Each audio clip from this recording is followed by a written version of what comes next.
What's up, my Dune fam? So apparently the devs got our message and they decided to write me a personal letter. Well, okay, maybe they didn't really write me a personal letter, but I'll tell you this.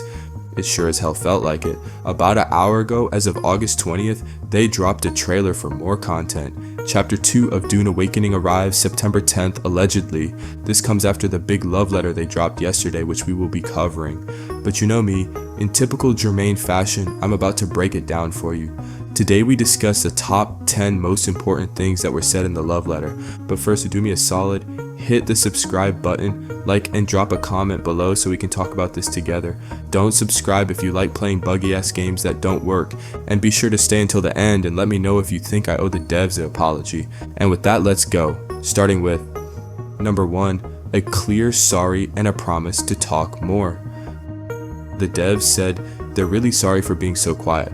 They told players they know everyone wants to hear what's happening with the game. According to them, sometimes they couldn't respond because some workers went on vacation, and they explained it's like when your mom can't answer the phone because she's busy.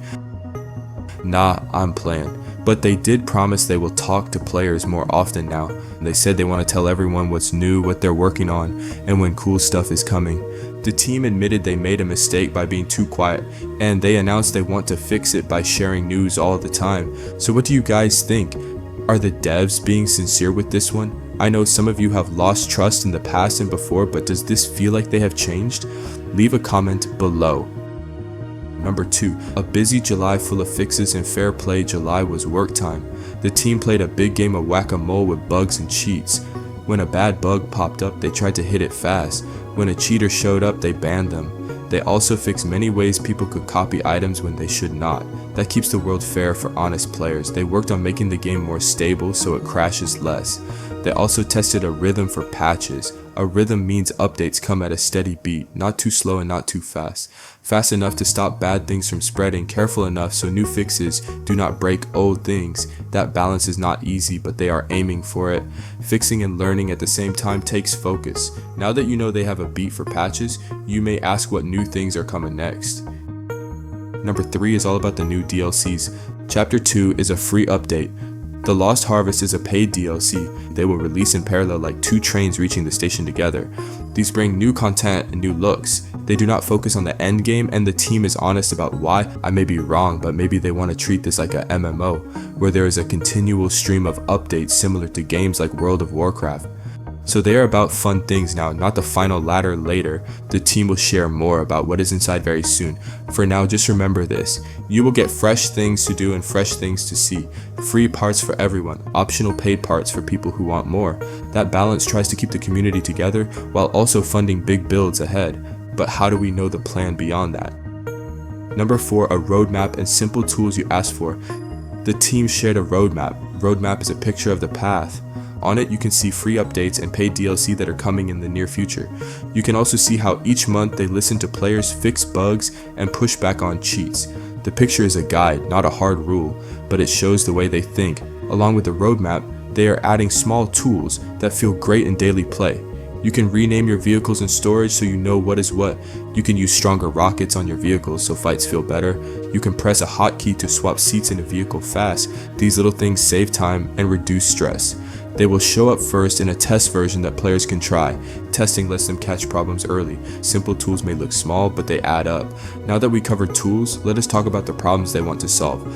Number 5, the 4 big pains players feel right now. The team looked at the end game and saw 4 pains. First, people lose items or vehicles and do not know why. That hurts. Second, some feel pushed into player versus player when they do not want to fight, and that is not fun for everyone.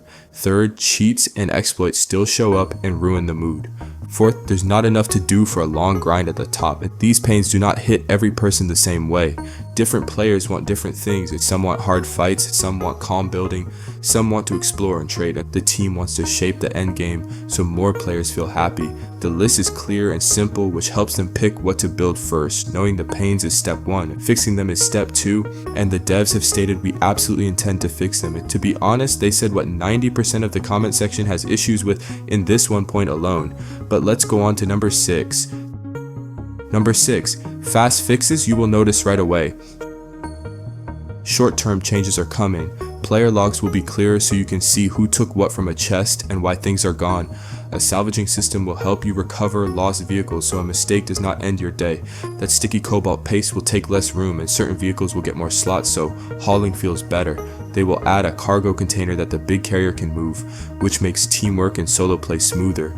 The deep desert test spots will change so you do not arrive to find a sad empty box after waiting in a line. Important alerts will come by email so you do not need to log in just to check power and taxes.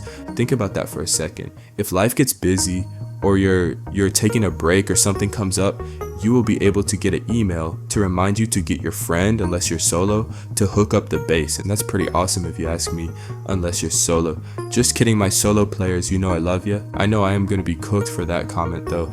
These fixes sit next to the ongoing war on cheats and the steady push on stability. Quick wins build faith, but quick wins are not the whole story. What about the big plan for later? Well, let's check out number 7. Number 7, Lansrad becomes the heart of the end game. The team says the Lansrad should drive the end game, and right now it is not big enough to do that job, so they will grow it. As they work toward chapter 3, your faction rank will tie into Lansrad tasks. You will check in with a duke or a baron and take on special jobs. You will visit faction vendors and earn rewards that match your progress. This gives clear steps for players who like goals. It also sets a shared stage for groups who want to feel part of something larger. Think of Lansrad as a hub that sends you on adventures and then brings you back to level up.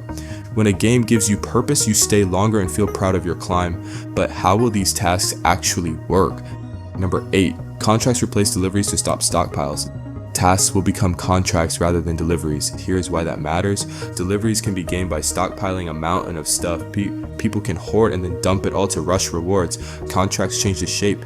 You take a job, you do the job, and you get paid for the job. That removes the urge to stack piles in a warehouse for months. It also helps solo players. When the task is a contract, your part is clear and your reward is clear. You can see your progress without guessing. This is good game design because it turns chores into choices. You decide which contract fits your time and your mood. Less grind, more meaning. With the contract shape set, the next question is what kinds of adventures will you see? Number 9. Many new activity ideas using the overland map. The devs shared many ideas, and they were careful to say these are examples, not promises. Ideas include tricky hunts with maps, fast races, build challenges, one-on-one duels, faction versus faction maps, better control points, scavenger hunts, and time crafting tests. They may also try missions like careful takedowns and special jobs tied to the story. These would use the overland map to open new places when needed. That keeps the world fresh without breaking what already works. Number 9.5. My subscribers matter. And in case you forgot, don't forget to hit the subscribe button if you made it this far. No, but really, the devs made a statement that even shocked me. This is what they said. We want you to share your ideas too. Yup, they actually said it. When a community speaks up, the best ideas rise and the weaker ones fade away. By calling these examples, they are being honest about time and work. Plans can change as they test and learn. With that menu in mind, there is one more piece to set the stage for the top level. Number 10, Deep Desert returns to a big spice showdown. The Deep Desert will shift back to its first goal, and it will be a wide open sandbox where players compete for control of spice. To make fights fair and fun, they plan rules like no-fly zones that push more ground action. They will add more layouts so the place feels new each time. They want a clear path of growth so you know how to get stronger there. They are also testing new tech so the desert runs smoother and feels more stable. Big work on this is planned for the later half of 2025. That is not tomorrow, but it sets a north star. The idea is to make a strong base first and then build up a deep and lasting endgame on top. With the desert taking shape again, the whole plan starts to click. So here's the real question, do I owe these devs an apology? Alright, let's talk about the elephant in the room. You all know I've been absolutely roasting these developers for months. I've called out their bugs, their broken promises, their terrible communication, and don't even get me started on the state this game launched in. But now they put together this roadmap, but they're actually talking to us like human beings instead of corporate robots. They've admitted their mistakes, laid out a real plan, and for once, I repeat for once, it actually sounds like they might want to do better. So here's the big question that's been eating at me. Do I owe these devs an apology? A partial apology? Because let's be real, they earned every bit of criticism I threw at them. But here's the thing, Dune devs, if you're listening, you've got my attention now. Chapter 2 and the Lost Harvest coming together, the Lansrad becoming the heart of Endgame, contracts replacing that broken delivery system, and the deep desert actually becoming the spice battlefield it was supposed to be.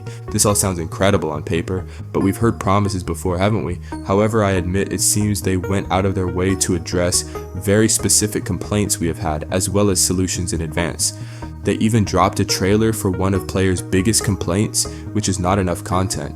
So tell you what, Dune development team, if, and that's a massive if, you manage to pull off even half of what you're promising here, if you actually deliver on this roadmap and turn this game into the game we think it could be, you will go from being an elephant to being the GOAT, the greatest of all time. You might be able to earn the trust from the previous player base back, and maybe even the ones that never trusted you will start. But until then, I'm watching, we're all watching. And just so we are clear, I don't want you to fail, and I'm sure there are many other players here that don't want you to fail either. Take the time to read the comments. There are just as many players fighting for you as there are that are disappointed. The community really wants you to be the company they believe you can be. We love so much about the game, so let's hope you can make these ideas a reality. Alright people, do me a favor and subscribe if you haven't, but most importantly, I have a favor. Comment below please. I want to know, do you guys think I owe the devs an apology, or do you think they still have some proving to do before I eat some humble pie? I thank you all for watching and always love your comments. And with that, I'm out. Peace.